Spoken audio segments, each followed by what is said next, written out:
Hello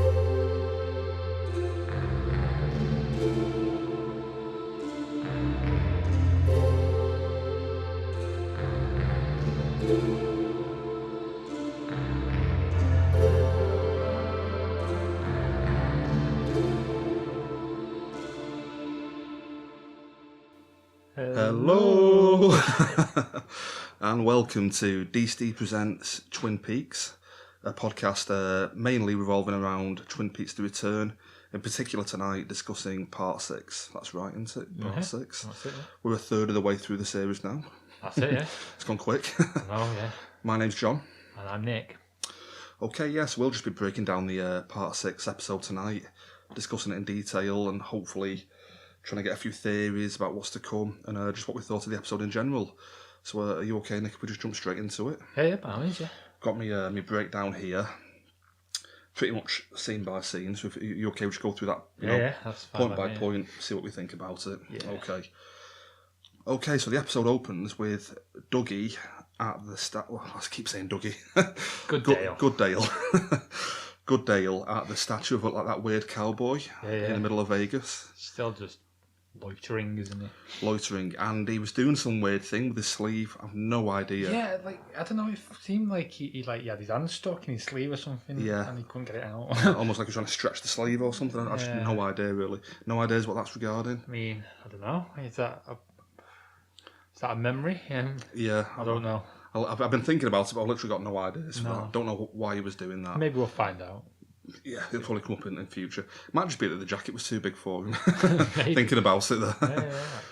Yeah. After that, a local policeman comes over, starts to inquire what he's doing and who he is. He's still pretty much got no memory of anything other than Red Door, was it? Well, I think then, what's your name? Like, Dougie Jones. Oh yeah, Dougie Jones. Red Door. Where do you live? And I think he said like the street name was like Rancho Rosa or something. Yeah, Red Door or something. Yeah, the Red Door. So that's the only way the cop got him back there, and so we go from there to the policeman taking Dougie home. Before that, also he actually sees his badge, and it obviously brings something up to him. Yeah, like, definitely. Badge, I know this. Yeah, he's like pointing at it and going towards it into. Just kind of like fascinated by the police badge. And in the next scene, the policeman takes him home to Janie E. Jones with the Red Door. Yeah. And the policeman mentions how he just loves the badge. Yeah. Keeps on talking, pointing at it, and just totally fascinated by it. What I find weird about this is Janie E. Jones answers the door, and he's just stood there, and the policeman just almost like hands him over to her, and she's just not perturbed by the fact he's clearly got a few issues. You know what I mean? It's weird, isn't it? That I mean, by the sound of it, though, Dougie wasn't exactly like the most normal of people, anyway. Well, this is what I'm thinking. Like, was Dougie like this all the time? You know what I mean? I don't know. Imagine if he'd just taken the persona of Dougie. From the short time we had with Dougie, he seems to at least be able to put like a sentence together. Yeah. Remember when he mentioned about his arm going dead? And when he was in the Black Lodge, he was like, "Oh, that's weird," before his head popped off. Yeah. Yeah. So I don't really get why everyone is just totally accepting of Dougie. Even his son doesn't seem to have any questions as to why he's acting so strangely. Yeah, but I know. And his son seems to be quite amused by it, though, for the most part. Yeah. He's just laughing at him. And, like, he's telling him to come and sit down next to him and stuff. Yeah. And, like in the old episode, the previous episode, where trying to get him to sit down on a chair. Yeah. And it's almost as if it's normal for Dougie to just be like tapping on the chair after. So, yeah. Like it's a normal relationship between him and his son kind of thing. It's maybe it is what Dougie's actually like. Well, you mentioned that. After that, he goes in and talks to Janie and he puts all the case files down. I think she has a bit of a go at him about not paying his debts off or something. I'm not sure if that comes at this point or later. Is that later, that bit? Because she tells Dougie to go and tuck in Sonny Jim. He goes upstairs and has a few issues finding the bedroom. I think he's just walking around into it first. And like you mentioned, the son just past the bed for him to come and sit down next to him. And they have that really hilarious game of turning the light on and off. Oh, and he's eating potato crisps as well. Yeah. Potato chips. He offers one to his son and just leaves it on the bed for him. It's a really weird exchange. Yeah. And they have a little game of, let's say, clapping and turning the light on and off. Yeah, because Good Dale seemed quite amused by that, didn't he? Like when Sonny Jim claps, it goes off. He's like, oh. Yeah, there's a weird thing with like technology again with Lynch. The most basic technological things, he seems fascinated by them. Yeah. We've mentioned before about how computers in other episodes seem almost magical, like just do like weird magical stuff kind of thing. Yeah. You can hack into anything with anything you want, that kind of thing. So it then goes from there to I keep going to say Dougie. Dale gets called downstairs by Janie, who's clearly a bit furious. Furious, yeah. Now, what's the first thing she finds? Is it to do with... It's the picture. Is it the picture? The picture. Of Jade, the prostitute. and then she said, Jade. He looks at the picture and goes, Jade, give 2 rights. He looks really happy with himself. Naomi Watts is a bit fuming about that. Oh, I bet he did. I bet she did, sorry. I find it interesting, though, that she's almost more annoyed about the fact that he's not paid the debts off yet. Yeah. Almost as if that's commonplace, that he just sleeps around with prostitutes. Yeah. She's really gutted that he's not paid the debts off yet. So she's just fuming with him. At which point, there's a bit of a crossover here between my notes. We have at one point, we have a return to the old traffic light from Twin Peaks. Did you see that, where we just get a quick shot of the traffic light changing colour on the street? It's like an advert break almost or something. All right. Shows that traffic light. We then cut to the Black Lodge, where Mike, the one-armed man, is just kind of pottering around, looking up to the sky and stuff. And eventually, he comes through to Dougie in his living room. Is that right? It's a good Dale. Oh, sorry. It's a good Dale. It's a good Dale in his living room. Comes through in a weird image. And he just keeps repeating to him, "Don't die." Is that right? Yeah, yeah. I'm sure he says like "come back" as well, or something like that. Yeah. Yeah, he keeps saying stuff like that, doesn't he? He's doing some weird like motion with his arms, almost like pushing away, going, "Don't die, don't die, don't die," repeating it over and over again. Okay. All I can think of is that if he dies, he's going back to the Black Lodge. You know what I mean? So it's him or Evil Dale to go back, kind of thing. Oh, so one of them has to die essentially to go to the to return to where they should be, kind of thing. Yeah. And from that scene, Dougie has a few visions again. He gets out all the Lucky 7 insurance paperwork, and do you notice he's got little dots on the paper, little like light dots on the paper appear, and it's almost showing him where to write. And he starts drawing ladders on the paper. Yeah. And stairs going up. And then he kind of connects the dots almost. Where the dots appeared, he draws a big line going down to like a name at the bottom. Puts a big like X by it, kind of thing. Yeah. Any idea what any of that means? I mean, I can only imagine that like this is something that like he had before. Do you know, before he lost his memory? Like, because he was a brilliant detective, wasn't he? So maybe he did have like images like showing him pretty much what was what. Yeah. I was thinking that, I was thinking like, is Dale such a good detective because he's been always getting these weird visions? We've just never known it until this point. I mean, we know he's had he had dreams, didn't he? So yeah, he had dreams. So who's to say he didn't have like these kind of visions, waking dreams, like.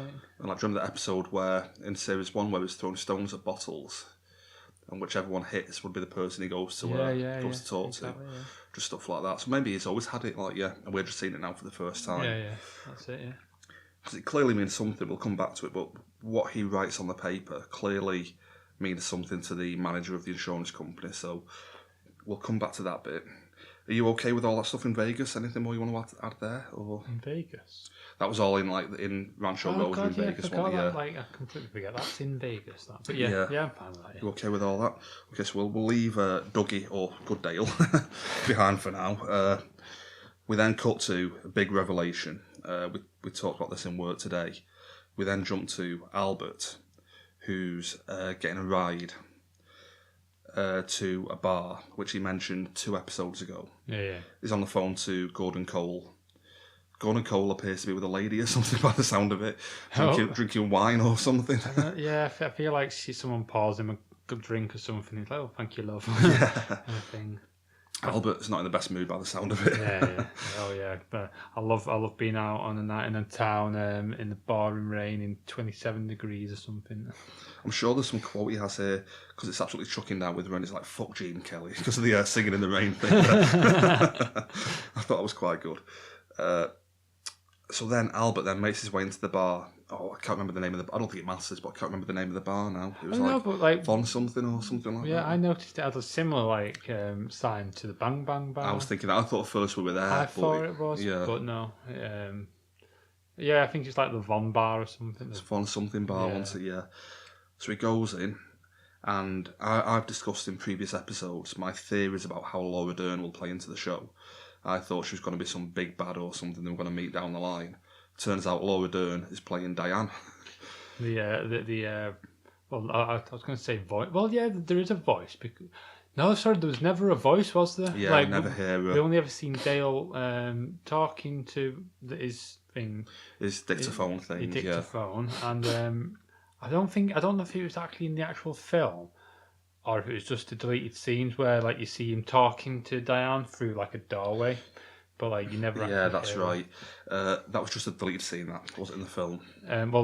There you go. This is the first time we've actually ever seen Diane or even heard a voice for that matter. Yeah, it's quite interesting as well because I mentioned before Laura Dern is a big like Lynch actress. She's been in lots of his stuff, and both Laura Dern and Cal MacLachlan were the two leads from Blue Velvet back in like 1986, I think it was. Oh, okay. So it's just interesting thinking about the fact that they were Dale and Diane that whole time. Do you know what I mean? That they've got this history in another Lynch film that is using them again now in that kind of like that dual role kind of thing. You know what I mean? I found that quite interesting. It is quite interesting, really. It's a bit of a tease that really because Albert meets Diane and we never go back to it after that, do we? It's just a very quick. Yeah, that's it. Yeah, yeah. Don't really see her again. So we now know at least that Laura Dern is playing Diane. She's a great actress, so can't wait to see her come back into the show. I'm presuming they're going to use her to go and talk to Evil Dale in jail to try and ascertain whether it's the real Dale or not. Yeah. I can see that. Yeah. I mean, I'm guessing they've had a close-knit kind of relationship. Yeah, for like going back 25 years kind of thing. So, yeah, that'll be interesting to see how that pans out. From there, we then jump to a really weird scene. The actor is called Balthazar Getty, and he's playing a character called Red. Now, we've seen this guy once before at the end of either part 1 or I think it was part 2, where he was in the Roadhouse back in Twin Peaks, and he makes eyes at Shelley. The guy I'm on about he's basically talking to the creepy guy from last episode, and he's doing a lot of magic tricks with the coins. You know the guy I'm on about? Oh, yeah. Like greyish hair kind of thing. He was back in part 2 in the Roadhouse. Oh, right, okay. And he was like making eyes at Shelley across the room. So I was wondering at the time whether that was like a boyfriend or something, or a husband, that kind of thing. I think from this episode we can just judge that he's like a random criminal by the look of it. Do you get that at all? Obviously with her history with criminals. That's the point. Yeah, like a new Leo maybe. Yeah. So I don't know whether they've actually got a relationship or whether he was just like the look of her, and was making eyes at her over the Roadhouse. Shelley has now got a daughter, She's got a daughter, yeah. So who knows? Could be with this dude, yeah. It's called Red in the show. She has got like a history of like being with criminals, like yeah. So like in the Bad Boy kind of thing. Yeah. Yeah. So in this, like, I really enjoyed the scene. It starts out almost comedic. He's talking to who we now know. I believe he's called Richard Horn, who was the creepy guy from the last episode, who basically assaulted that girl in the Roadhouse. He had her around the throat and stuff. Wait, right, are we on the same scene here?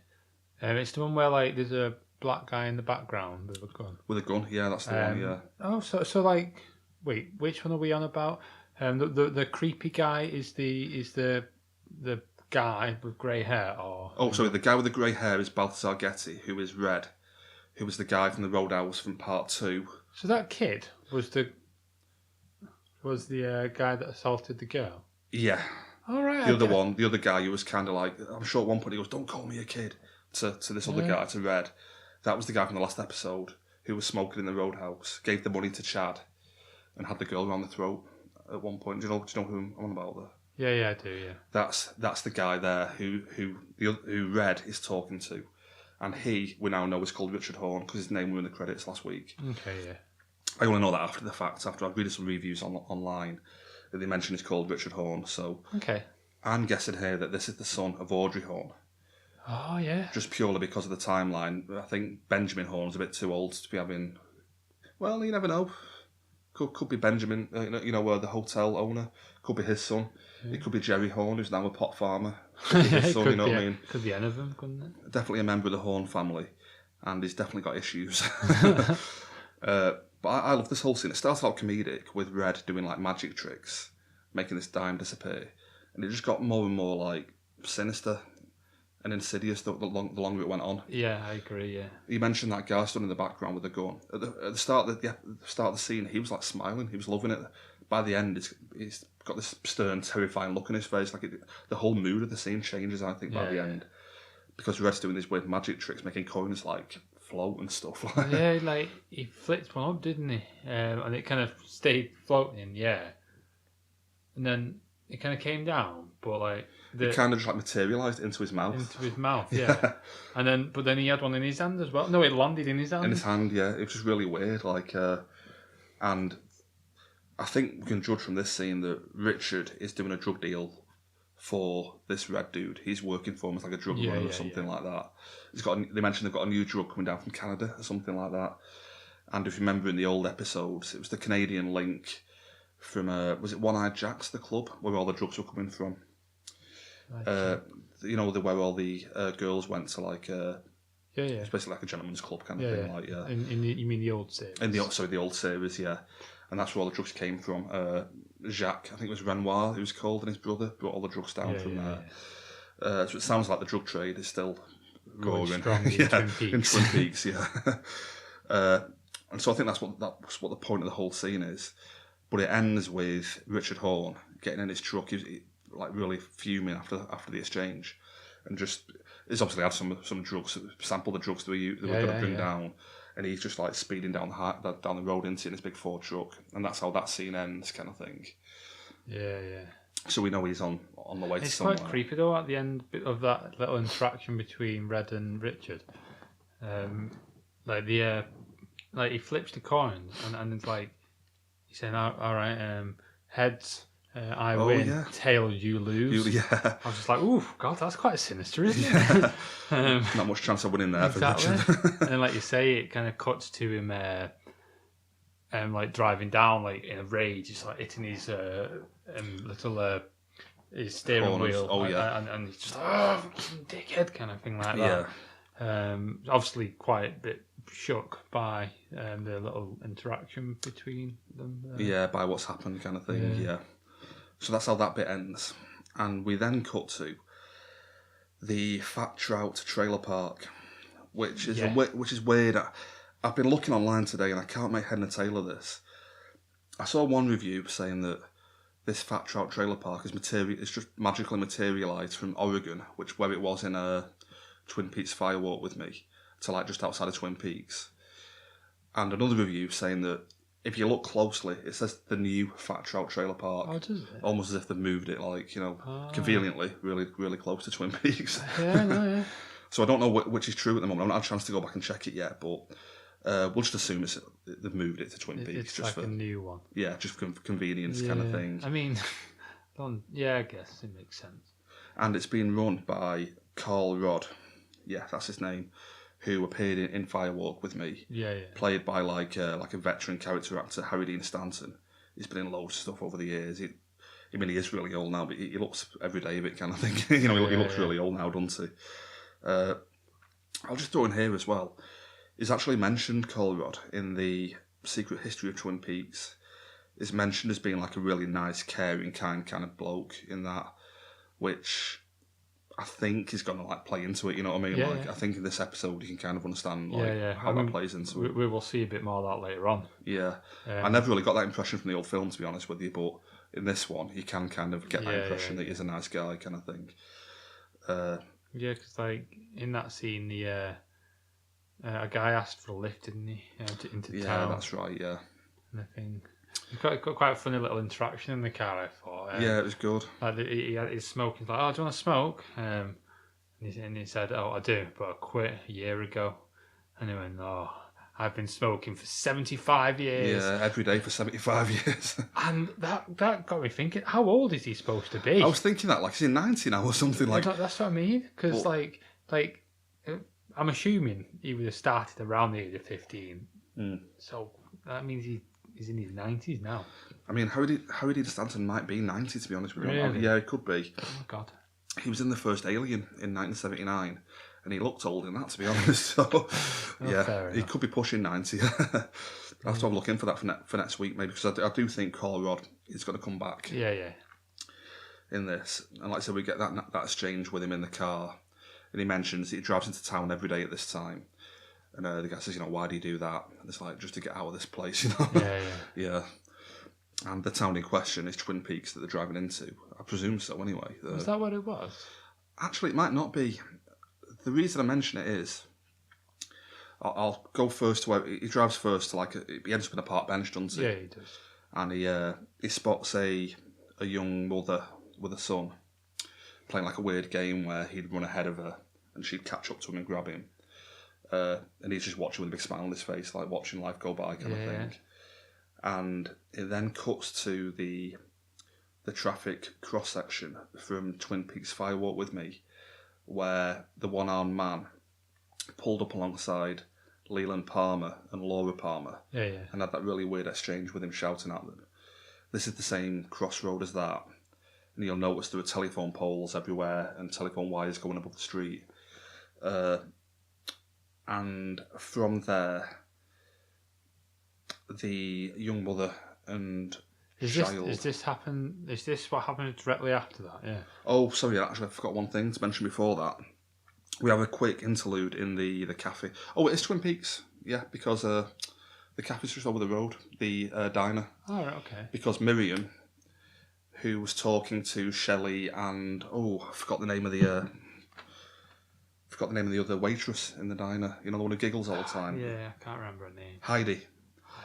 Shelley and Heidi are in the diner, and Miriam is saying how good the pie and coffee is in there. Yeah.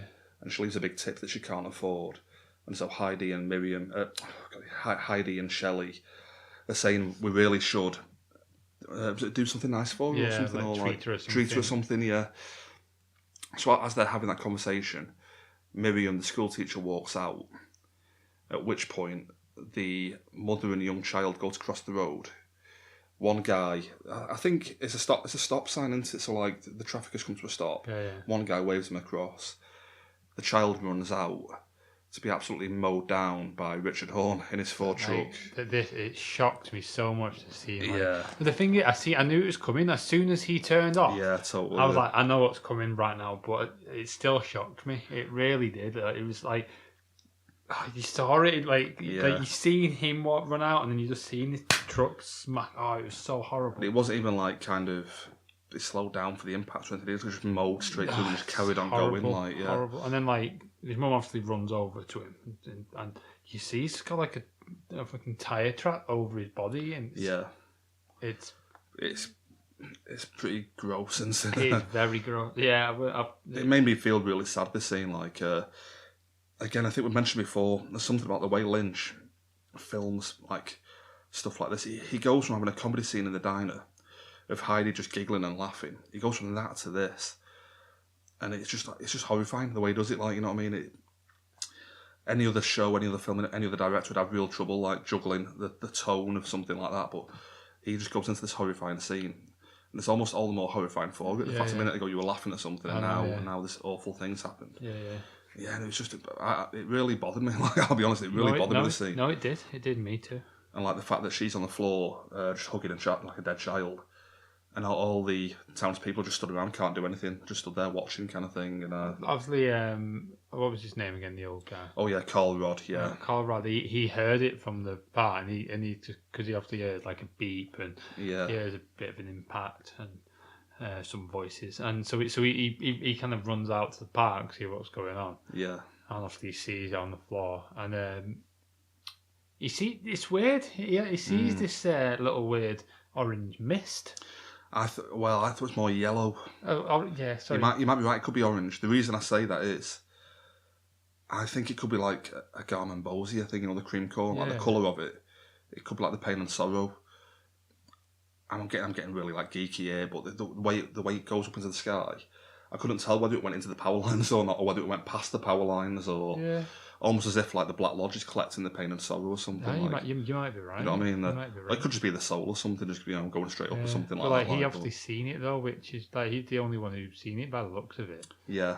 So I don't know if like that scene was more to point us in the direction of like him being like being part of something, like being part of what's going on, like. Because it was mentioned in the secret history of Twin Peaks, so it kind of means he is a bit important, maybe. Yeah. So he could have a bigger part to play, maybe. Well, that's it, yeah. And again, I just like the way that he just went over and put his hand on the mother's shoulder and just like grieved with her almost. Like didn't say anything, didn't do anything. There's nothing he can do, is there? You know what I mean? He just grieved with the mother while. Like you say, like this is obviously, like saying how much of a nice person he actually is. It's plays into that. Into that a lot, like. Yeah. Yeah, so it's a really, really powerful scene. Have you got anything more to add on that bit? No, I don't. I mean, I think it ends, doesn't? Well, does it end, or is it just a bit afterwards where, Richard, he goes on, "I told you to move," and like I think you see, is it Heidi? You see her? Oh yeah. Sorry, she's kind of Miriam. She's called. Miriam, sorry. She gets a good look at Richard Hall in the van. And let's say he drives off somewhere to clean the van, doesn't he? And he's just raging, saying, "I told you to move." But he's clearly on drugs and everything. So wasn't in a good way. Yeah. So we then go from that we go back to the Vegas businessman that we last saw in part 1, I think it was. This actor's been in like Mulholland Drive and stuff. Do you remember this? He had his laptop up, or a computer open, and a red box appeared on his monitor. And it was almost like a symbol to do something. He opened a drawer and pulled out an envelope, and there was a black circle on the envelope, which then leads into. I'm only putting this together afterwards, but I think that then leads into what I think he's called Ike Statler, the guy with the ice pick. Oh, the dwarf. Yeah, he's in like a hotel room or something. Sorry to interrupt. No, go for it. Yeah. I feel like we've missed a scene. Which one's that? It was the scene where Good Dale was in the office with his boss. That comes up after this. Does bit. it actually? Yeah, Sorry it comes after that. this. Well, I think it does. I might have got the order wrong, to be honest with you. Fine. But I've got it noted down on the next bit. Yeah. So there's a really weird scene of Ike receiving an envelope. Yeah. With a picture of the worried woman from last week, who made the phone call, who I believe is called Lorraine, from what I saw today, and he gets a picture of Dougie Jones as well. It actually is Dougie Jones this time. Yeah, not Dale. And this really weird music starts playing. He pulls out an ice pick and starts stabbing the photos. Yeah. Really weird. Very odd. Yeah, so that's a bit creepy. We then go from that. I believe the Dougie bit might be in the middle of this, but I'll just jump straight to it. We then see him basically enter an office building. This is like a really weird scene there. There's something I want to actually, if I can come back to this at the end, it's a bit like, I want to do a bit of a pretentious bit basically, but I want to come back about death in this episode. I think it's one of Lynch's themes, but I'll come back to that after we've spoke about all the death that comes into it. Yeah. And Ike is basically on a killing spree. Reminded me a bit of Fargo Series 1. Do you remember when Billy Bob Thornton went into that building? Murdered everyone. You don't see anything in that one, but you get the impression he's just murdered an entire building full of people. This is like the inside of that building. Yeah, almost. You see more. And it's 10 times more gross. Because I was like, he goes in and it's the worried woman that he kills, isn't it? Yeah, I think he killed somebody else before, maybe, because you hear somebody screaming around the corner. Yeah, screaming, but then he comes running round with his little ice pick. Yeah. And he goes into the office, and I think he just instantly dies on her, doesn't he? Stabs her straight away. But it's the bit when she's on the floor, and he's ramming the ice pick into her. And there's one bit after he's got her in the heart or something, he starts wedging it back and forth, and blood's just spurting out of her mouth, kind of thing. Again, it really bothered me. No, that really was this episode bothered me several times. I can watch any horror film go in and not be bothered. This really bothered me. Yeah. It really got to me. He's wiggling this ice pick round in his chest, and there's blood spraying everywhere, kind of thing. Another woman comes to the door. He then chases her out the office as well and murders her. Yeah. And the only time you see any kind of you do see emotion because he's clearly on a rage in at this point. But yeah. afterwards, he seems really cut up about the fact that he's bent his ice pick. Yeah, it's like completely bent, twisted round, and it's like, it's just really weird. But it's just a taster of things to come. We're guessing that Dougie/Dale has got this to look forward to in a future episode. Yeah. So we're hoping that Dale can wake up. Oh, sorry, that was what, going back to the start of the episode, that's what Mike was telling him. Wake up. He was saying to me, you've got to wake up. Yeah. Then don't die. Going back to that. So Dale has to wake up ASAP. Otherwise, he's going to be a victim of the ice pick murderer. I know, yeah. So, yeah, I mean, it was amazing, all that, but it's just so, like, hard-hitting kind of thing. Definitely, yeah. Definitely. Have you got anything more to add on Ike the Spike Statler? Not much I can say about it. It's like, it's just so shocking, just like you say, when you see, like, it's in such graphic detail as well. Yeah. It's not pulled any punches in this episode, has he? It's really not. Yeah, it is shocking. But amazing, though. Like I say, it's amazing as well, isn't it? So after this, we'll return back to Good Dale. He goes back to work at the Lucky 7 Insurance Company. And the manager is having his morning coffee again in the elevator. Gets wedged in the elevator doors at one point. Well, I feel like the guy's like, oh, come on, Dale. But it's kind of got there this like dead cheesy smile on his face, like, and the doors just keep opening and closing on him. I love the look on his, like the way that Cal McLaughlin's playing all this. He looks just so kind of like shocked by everything. The doors hit him. He's like, oh, yeah. His coffee in his hand, like he's just playing it so like earnest kind of thing. Yeah, he is. Yeah. Yeah, I love it. So eventually, he finds his way into the office, and the manager, I can never think, the boss of the office, I can never think of his name. He's like a former boxer, isn't he, or something? Yeah. Calls him in. I think the guy's watching him as he's walking, isn't he? They don't know when he called a liar. Yeah, Tom Sizemore's in his office watching him because he knows that Dale has kind of ratted him out almost without meaning to. Yeah. So he goes in, again, not much conversation from him, but he hands the files over to the boss and he can't make head or tail of it. And I think Dale just keeps repeating, "Makes sense," or something. Is that right? I think the boss actually says to him like, oh, I can't make sense of this, and he just goes, makes sense. Yeah, makes sense. So the boss kind of looks again then, thinking like, oh, he must be talking sense or whatever.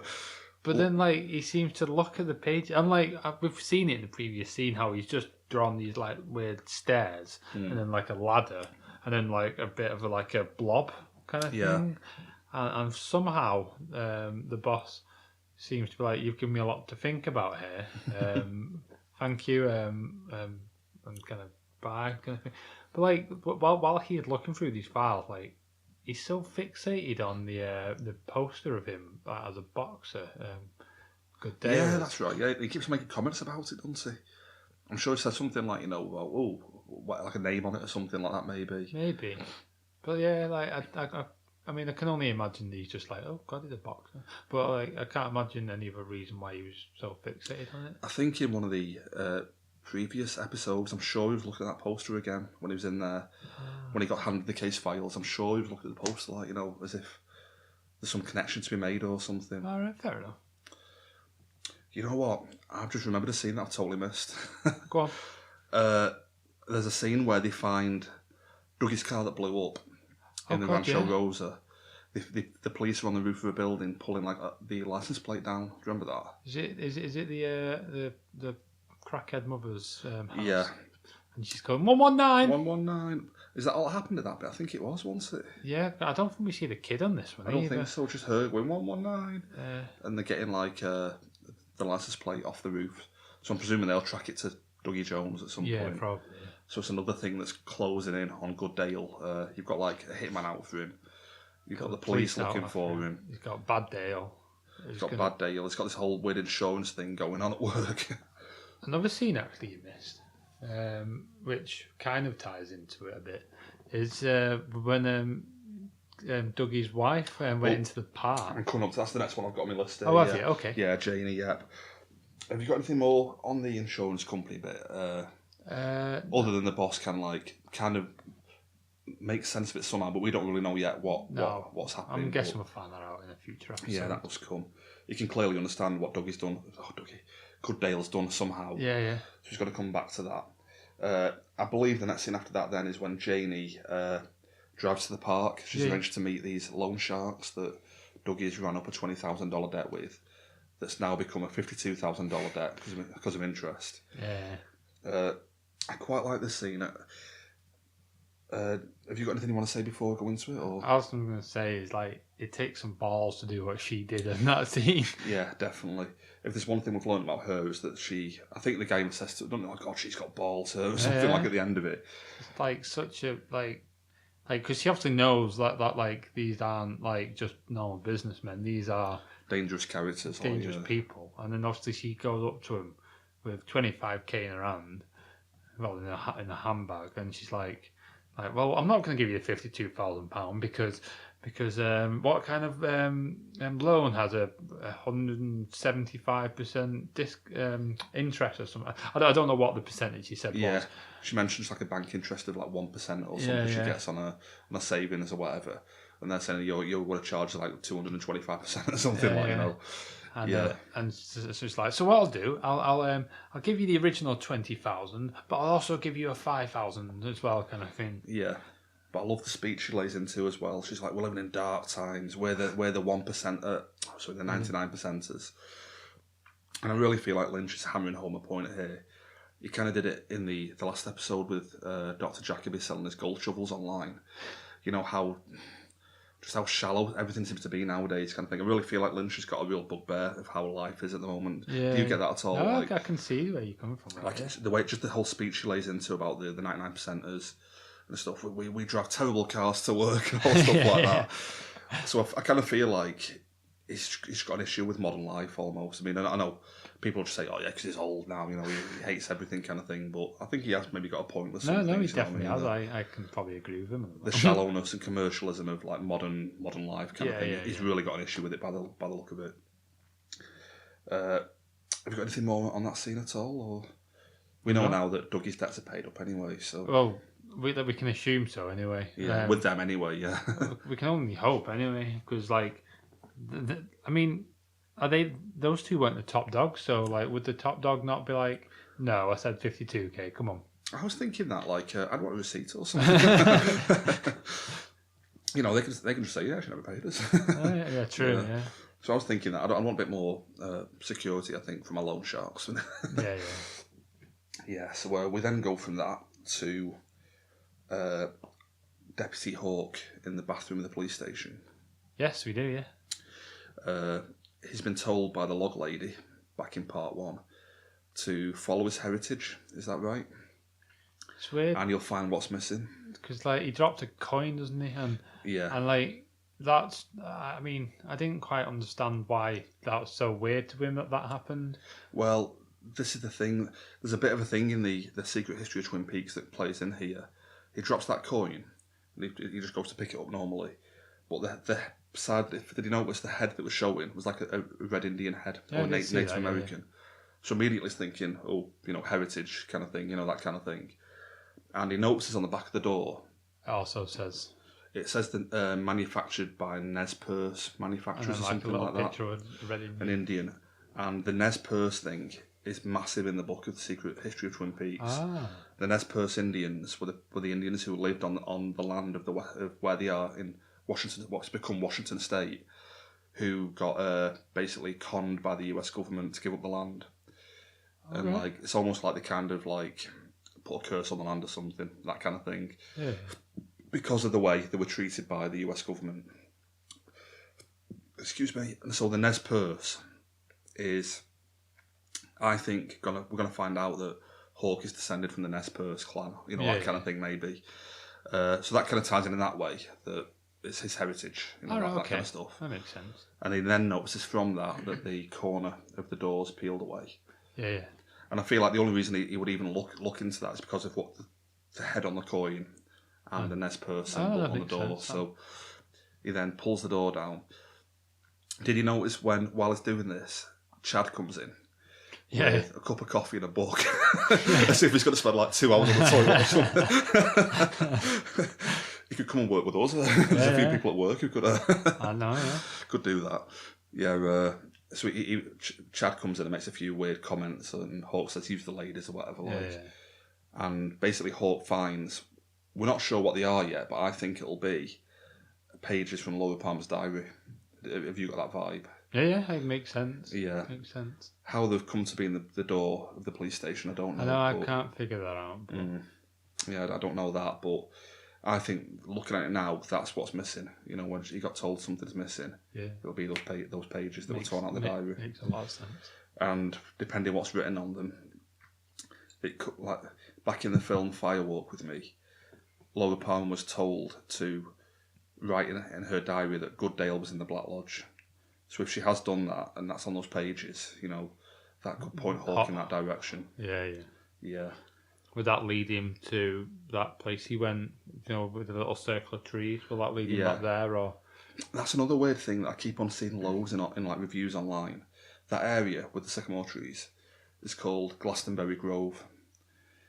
And that's been mentioned a few times in the show.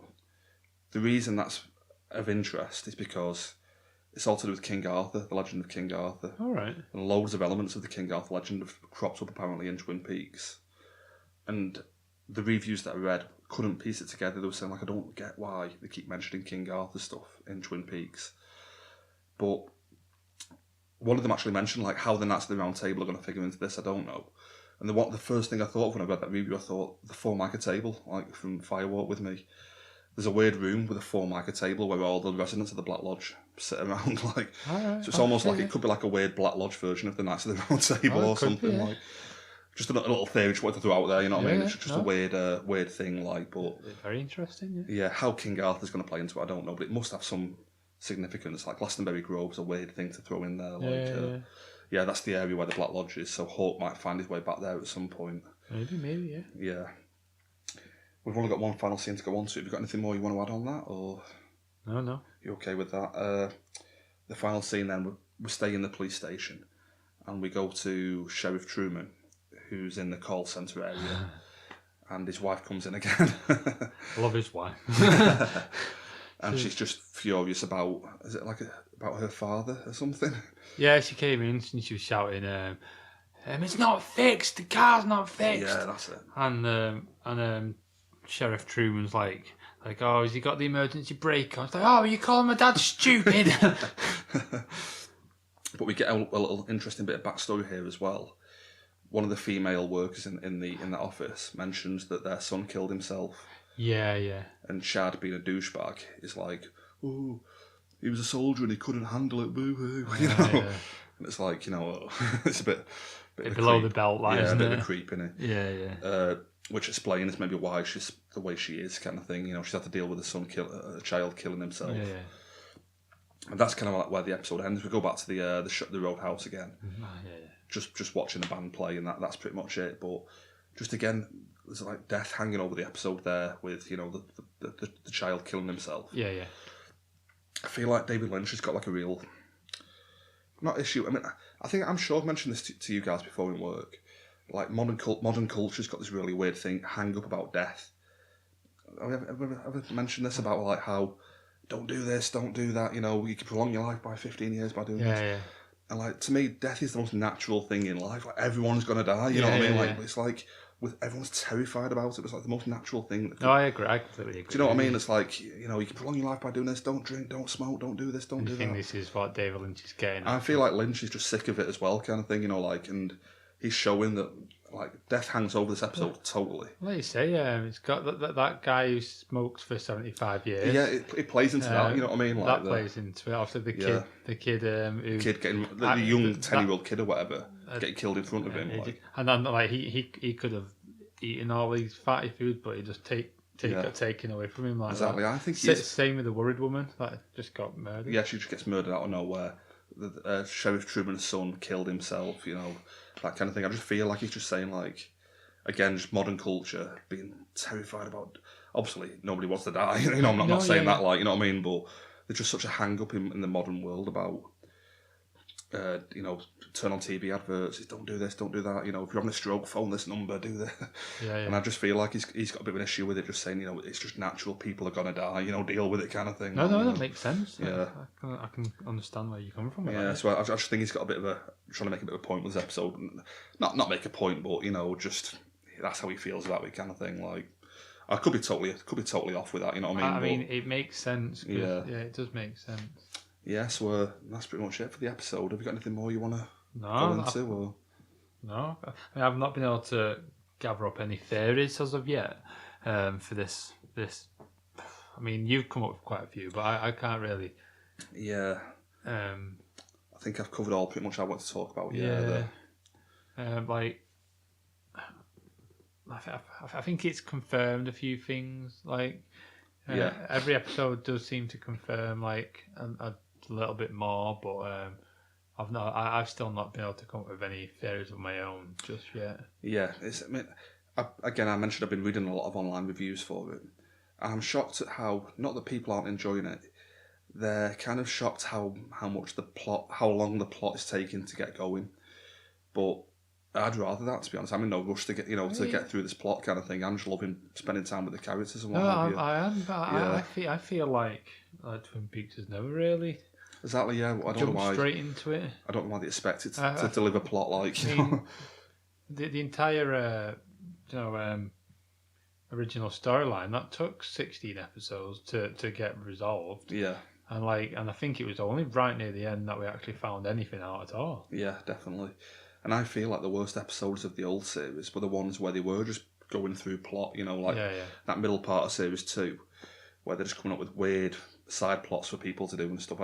I'd rather this than that, definitely. Yeah. So, I'm really enjoying it so far. So. I think what it is, people are getting frustrated with the Good Dale stuff because it's taking so long to get where they want it to go. Yeah. But I've got a feeling, I think I mentioned on the previous episode, I've got a feeling that Lynch is going to drag this out until episode 15 or something. Yeah. Before we finally get Good Dale back. I'm not going to lie, I'd love to have Good Dale back finally. Yeah. I am missing having Dale on. But I feel like from what you've said about David Lynch and stuff, I feel like he's going to give people the exact opposite of what they want, isn't it? I do feel that way. He's like people obviously want Dale back, they want Twin Peaks back, so he's like, well, what we're going to do, we're going to spend most of our time in Vegas. We're going to have exactly. You can have Good Dale there, but he's not going to be the Dale he's going to be different. Definitely. Like I say, people are like, oh, I can't wait for Good Dale back, Twin Peaks back, and it's like, nope, we're going to Vegas. Like you said, we're going to spend with Dougie Jones for the first 6 episodes. Yeah, definitely. But I loved it. How do you rate the episode then? I mean, I would rate it higher than every other episode. I think I've rated everyone like a 4. Yeah. So far, haven't I? Yeah, I think you might have gave the last one 4.5 maybe. Well, I'm gonna give it the same as that then, purely because we're on episode 6 of 18. Yeah. And I feel like I need to go somewhere. I can't go. Yeah, you've got 2/3 of the show yet to come, kind of thing, and so you've not even seen Good Dale yet, proper Good Dale. So what I will say is, I do prefer it to the previous episode. I do think it's a lot better, but I feel like every episode's gonna be that way. Yeah. So I feel like if I give this 4.5, next time it's gonna have to be 5 or 4.5 again, because it's just gonna get better and better each episode. Yeah. I gave 5 last week. I'm just going to give it 5 again. I can't go lower than that. So 5 stars. Yeah, it's great. My favourite episode so far. It's definitely the best episode. So, it got you. It really shocked me at definitely. times. So. It definitely moved me, kind of thing. This episode. Yeah. And so there's one thing I forgot to mention during the actual episode as well. There's a bit when the child gets run over at the road. The camera pans over to the side of the road. Shows the telephone pole, and it's the telephone pole from Firewalk with Me with the number 6 on it. I did see that. And the weird numbers underneath. How it's moved from the trailer park in Oregon to the side of that road at Twin Peaks, I don't know. But I mean, maybe it does move. Maybe it's like a magical doorway or something, that kind of thing. Because my theory in that film was that Agent Chester Desmond entered the Black Lodge through that, or got taken into an alternate dimension through that telephone pole kind of thing, where he picked up the ring. So maybe it's like a moving like gateway to like this other, this other world or something. Maybe, yeah. And maybe that kid's gone the same way as Agent Desmond did. His soul's been taken into the into that Black Lodge alternate universe kind of thing. So I think we've covered the entire episode kind of thing. Have you got any feedback this week from anyone at all, or? I haven't. No. No worries. We've actually got some feedback from a listener this week. Okay. From Twitter. I'm intrigued now. Intrigued. Let's have a look. Just pulling up my Twitter account. Okay, from user @JonesSJ56. Okay. We have just a couple of messages about theories, basically. And the theory here is that the golden ball that was in the Black Lodge that Dougie Jones turned into, basically, do you remember that at all? He melted down into a weird little golden ball. I remember this, yeah. And the one-armed man held it up, kind of thing. I think in one of his visions to Dale, he holds up the golden ball like that. Said, "You've been tricked. One of you's got to die," or something like that. Yeah.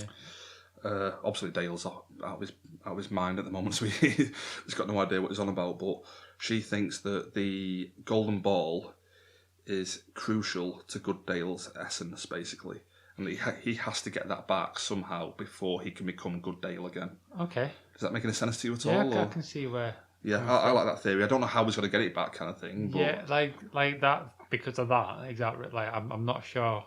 I'd need a lot more evidence to buy into it, purely because, like you say, I don't know how he'd ever get that back without going back into the Black Lodge. I guess we could just get Hawk going in or something. Maybe that might be it. Like, Hawk's got to get involved in it. He knows the entrance to the Black Lodge. Like, that could be it. Or all these appearances that the one-armed man is making to Good Dale.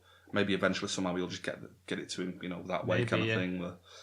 Like I say, I'll need more evidence to buy into that one. But it's a solid theory. Okay, and the second theory we've got here, I think this has been pretty much confirmed, but the second theory is that Good Dale and Evil Dale, she's put AKA Bruce Campbell. He does look a bit Bruce Campbellish. Oh, he does, yeah. Evil Dale with his hair and stuff. She believes that they cannot exist at the same time in the real world outside of the Black Lodge. Evil Dale must die or go back to the Black Lodge before Good Dale will get his mojo back. Which I think they pretty much confirmed now. Like in this one, it's saying to him, "Don't die, don't die." One of them's got to die and go back, kind of thing. So if that's true, well, you're probably going to be absolutely bang on the money when you say it's going to be episode 15 before maybe back. That could be the finale or something like that. He's not going to come back, is he? Anytime soon, definitely. If that's the case. And one final thing, just wanted to point something out to, is just saying, don't forget, Bob and Evil Dale are not the same entity. They both appeared in the Black Lodge in the creepy laughing scene at the same time. And I think this is going back to last week's episode. I think we've now seen his image in the mirror last week.